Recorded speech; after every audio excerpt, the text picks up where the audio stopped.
সন্ধ্যা করে বাজার থেকে ফিরলেন, কিন্তু আপনার মুখটা এমন শুকনো দেখাচ্ছে কেন?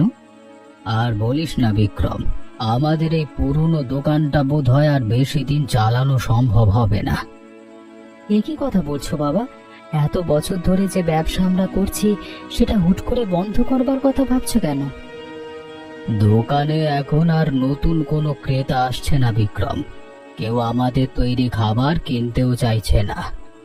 প্রতিদিন এভাবে লোকসান হতে থাকলে তো আমাদের জমানো পুঁজিটুকু একেবারে পুরোপুরি শেষ হয়ে যাবে বাবা। চিন্তার কথা। হ্যাঁ, প্রতিদিন দোকান খোলা রাখতেই এখন বাড়তি খরচ হয়ে যাচ্ছে, অথচ বিক্রির খাতা পুরো শূন্য থাকছে আর কি। বাবা, আপনি নিজের মনে আর কষ্ট রাখবেন না। আজকে রাতটুকু যাক, আগামীকাল থেকে আমরা অন্য কোনো নতুন ব্যবসা করব। এই দুর্যোগের বাজারে অন্য কি ব্যবসা বা নতুন করে করা যাবে, তা ভেবে আমি কিছুই পাচ্ছি না। সকালের দিকে আমরা দুজনে মিলে বাজারে গিয়ে চারিদিকের অবস্থা দেখে একটা ভালো সিদ্ধান্ত অবশ্যই নিতে পারবো বাবা। আমরা কত আশা নিয়ে আজকে বাজারের এক কোণে এই চটপটির নতুন দোকানটা খুলে বসলাম বাবা। হ্যাঁ বাবা, কিন্তু এই বৃষ্টির তোড়ে পথে কোনো মানুষই তো আজকে বাড়ি থেকে বের হচ্ছে না। পুরনো বড় বড় দোকানগুলোর ভিড় দেখে দেখ, অথচ আমাদের এই নতুন চটপটির পাত্র পুরোপুরি ভর্তি পড়ে আছে। এই কাদা জলের দিনে নতুন দোকানে কেউ বিশ্বাস করে আসতেই চাইছে না বাবা। লোকসান আমাদের পিছু ছাড়ছে না। এভাবে চললেই নতুন ব্যবসার দরকারি জিনিসপত্রের চড়া দাম আমরা কিভাবে শোধ করব বিক্রম? বাবা, এই চটপটির ব্যবসাও বোধহয় আমাদের পক্ষে আর চালানো সম্ভব হবে না। কালকে থেকে দোকান বন্ধ রাখতে হবে।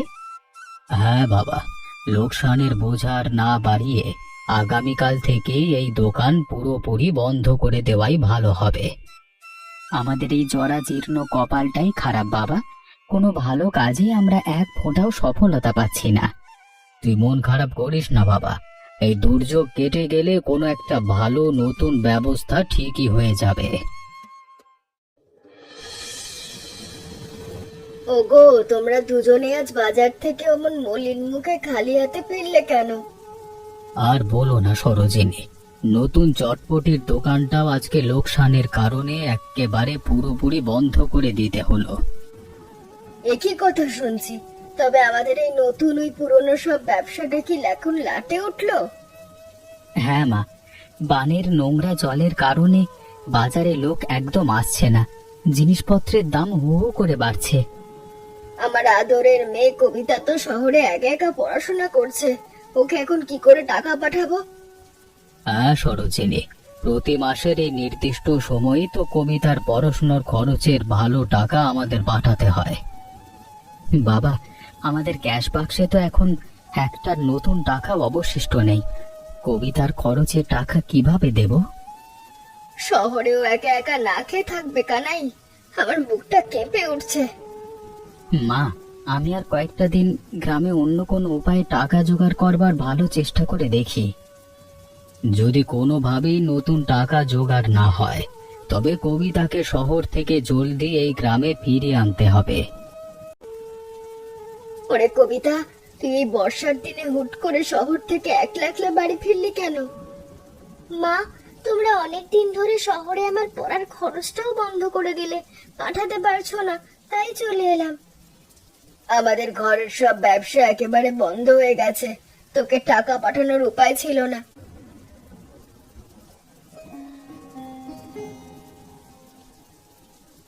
ওরে কবিতা, তুই এসেছিস মা। আমাদের এই জরাজীর্ণ সংসারের বড় দুর্দশার কথা তোকে আর কি বলবো। বাবা, তুমি নিজের চোখে অমন করে এক ফোঁটাও জল এনো না। আমি তো সব খবর পেয়ে ফিরে এলাম। তোকে শহরে ভালো করে পড়াশুনোটুকু করাতে পারলাম না মা, আমার কষ্ট হচ্ছে। বাবা, তোমরা আর একটু চিন্তা করো না। আমি যখন ফিরে এসেছি তখন নতুন একটা ভালো উপায় নিশ্চয়ই বের করব। তুই হাত মুখ ধুয়ে নিজের ঘরে গিয়ে একটু বিশ্রাম নে। আজ অনেক দিন পর তোকে দেখে বুকটা জুড়লো। হ্যাঁ মা, আমি ঘরে যাচ্ছি। আর রাতে আমরা সবাই একসাথে বসে নতুন ব্যবসার দরকারি কথা আলোচনা করব। দাদা, আমরা এতদিন ধরে দোকানে যে সাধারণ সবজির পকোড়া বিক্রি করেছি তা কিন্তু এখন মানুষের আর পছন্দ হচ্ছে না। কেন কবিতা? গ্রামের সাধারণ মানুষ তো এই সস্তা সবজির পকোড়ার আগ্রহ নিয়ে এতদিন খেত।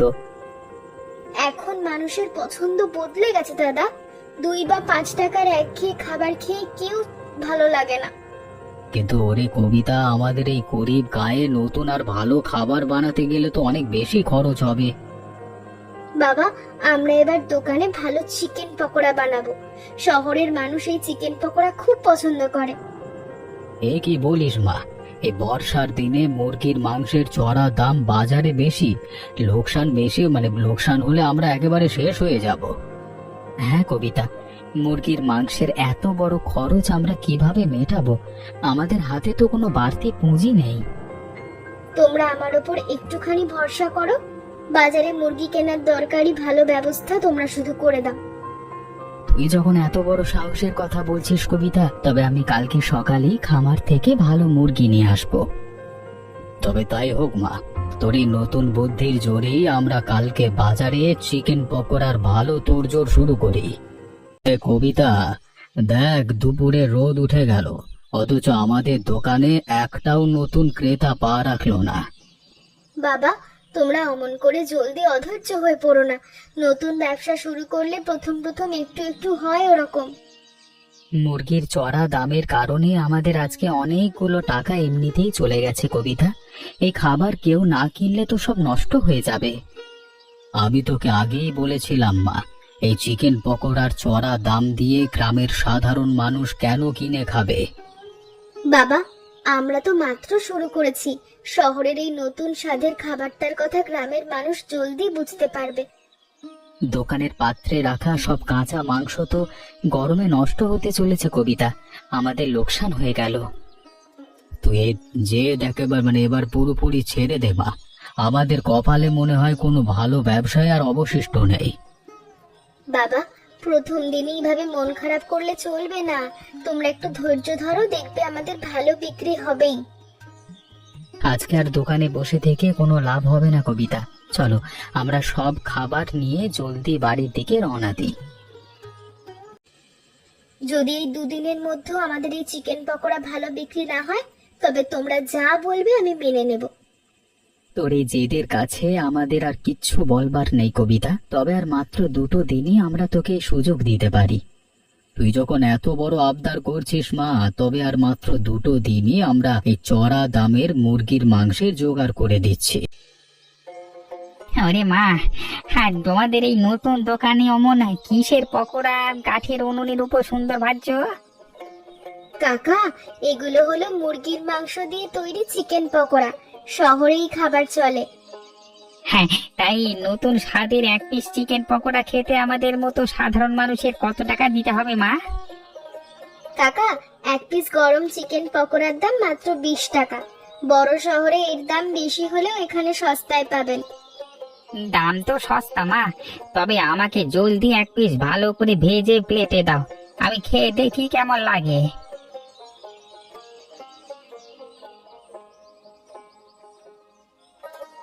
ওরে বাহ, এই চিকেন পকোড়ার স্বাদ তো মা আমি এমন নতুন স্বাদের খাবার আগে কখনো খাইনি। কাকা, আপনি যখন ভালো বলছেন, তবে পাড়ার অন্য প্রতিবেশীদেরও আমাদের এই খাবার ভালো লাগবে, আর সবাইকে জলদি জানাবেন। ওরে কানাই, তুই নিজের চোখে চেয়ে দেখ, আমার আদরের মেয়ে কবিতা কত সুন্দর বুদ্ধি করে আমাদের বিপদ থেকে বাঁচালো। হ্যাঁ সরোজিনী, আমি তো ভাবতেই পারিনি যে আমার মেয়েটা শহরে পড়াশুনো করে এত ব্যবসায়িক বুদ্ধি মাথায় নিয়ে ফিরবে। কিন্তু কবিতা, আমরা যদি প্রতিদিন শুধুমাত্র এই চিকেন পকোড়া বিক্রি করি, তবে মুরগির চড়া দামের কারণে আমাদের খরচ তো হবে। হ্যাঁ বিক্রম, এত বর্ষার দিনে প্রতিদিন আমরা এত নতুন নতুন মুরগি আমাদের এই ছোট গায়ে পাবোই বা কোথায়? দাদা, তোমরা এতদিন যখন এই দোকানে সাধারণ পকোড়া বানাতে, তখন ঠিক কি কি দরকারি জিনিসপত্র ভেতর দিয়ে তৈরি করতে? আর বলিস না কবিতা, সবজির দামের কারণে শেষমেশ আমরা সস্তায় পাওয়া বুনো কচু দিয়েই সব পকোড়া একেবারে পুরোপুরি বানিয়েছিলাম। এ তো কাজের কথা শুনলাম দাদা। এবার আমরা তৈরি করব সস্তা কচু আর ভালো চিকেন মেলানো এক নতুন পকোড়া। কচু দিয়ে চিকেন পকোড়া? এই কি অভিনব আর নতুন কথা বলছিস মা! এই নতুন স্বাদের খাবার ক্রেতারা ভালো মনে খাবে তো? হ্যাঁ বাবা, আমরা একটা পাকোড়ার মধ্যে অর্ধেক পরিমাণ সস্তা কচু আর অর্ধেক চিকেন দেব। এতে আমাদের খরচ সহজেই কমে যাবে। তুই একটু জলদি আয় এদিকে। এই কচু আর মাংসের পরিমাণ কতটা করে কড়াইতে দেব বুঝতে পারছি না।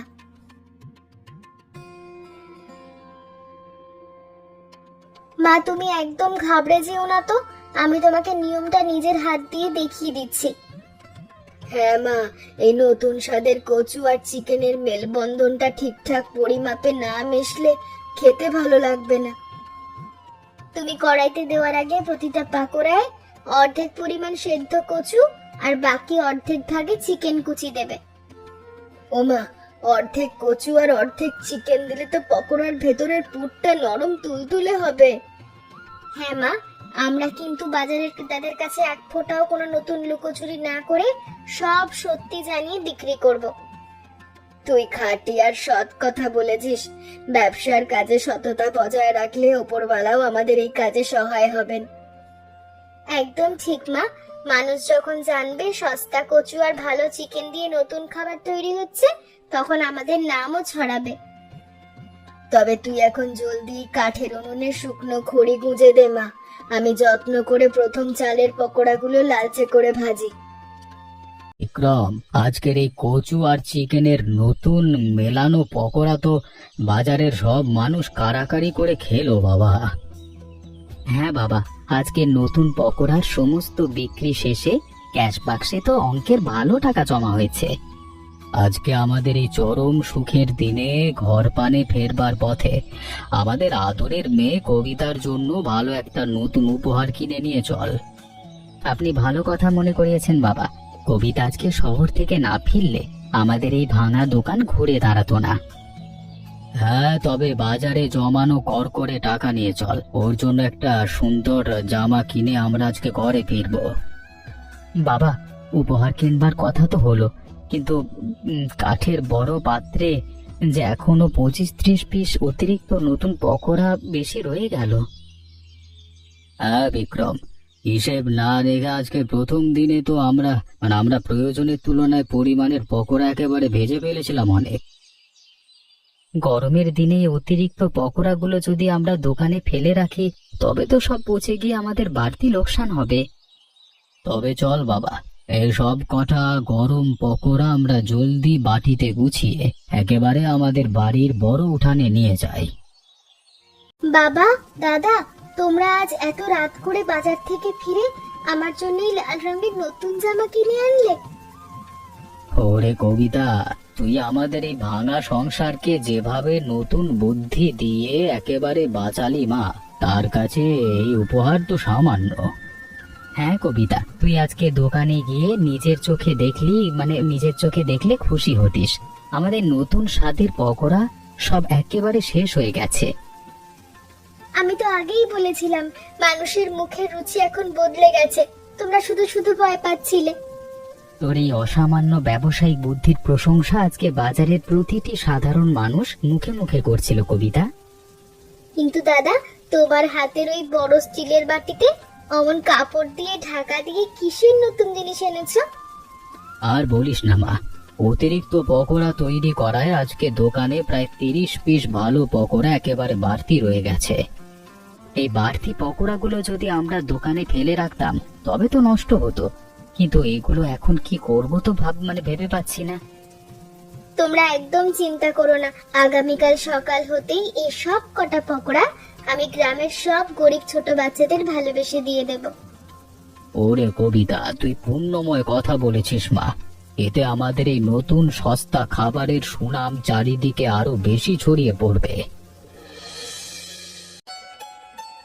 সরোজিনী দিদি, কবিতা মা, তোমরা দুজনেই সাত সকালে পাটি নিয়ে এমন হন্তদন্ত হয়ে পথ ধরে কোথায় যাচ্ছ?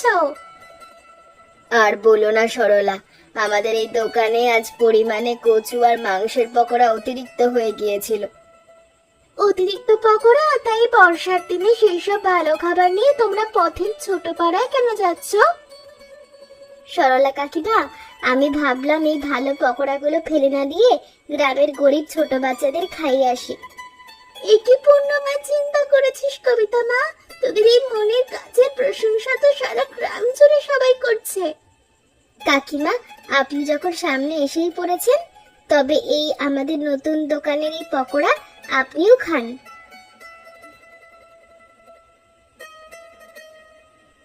ওরে বাবা, ওই কচু আর চিকেন মেলানো পকোড়া সুবাস তো মনোরম, খেয়ে তো আমার নিজের মনটা ভরে গেল। আমি এখনই পাড়ার সবাইকে গিয়ে বলবো দিদি, এমন সস্তা আর পুষ্টিকর স্বাদের খাবার আমাদের এই গ্রামে আগে কখনো তৈরি হয়নি। তুই নিজের চোখে চেয়ে দেখ, আমাদের এই নতুন হোটেলে আজকে সকাল থেকেই কেমন ক্রেতাদের উপচে পড়া ভিড় জমেছে বাবা। হ্যাঁ বাবা, বর্ষা কেটে যেতেই আমাদের নতুন ব্যবসা তো রূপ নিয়েছে, এমন চারিদিকে একেবারে ছড়িয়ে পড়েছে। হ্যাঁ, আজকে আমাদের এই চরম সুখের দিনে যদি কবিতা শহর থেকে ফিরে আমাদের পাশে এসে না দাঁড়াতো, তবে আমরা একেবারে পুরোপুরি পথে বসে যেতাম। একেবারে ঠিক কথা বলেছো বাবা, কবিতা আমাদের শুধু এই জরাজীর্ণ সংসারেই নতুন আলো আনেনি, আমাদের জীবনে ভরসাও এনে দিয়েছে। দাদা, তুমি অমন করে শুধু আমার একার প্রশংসা করো না তো।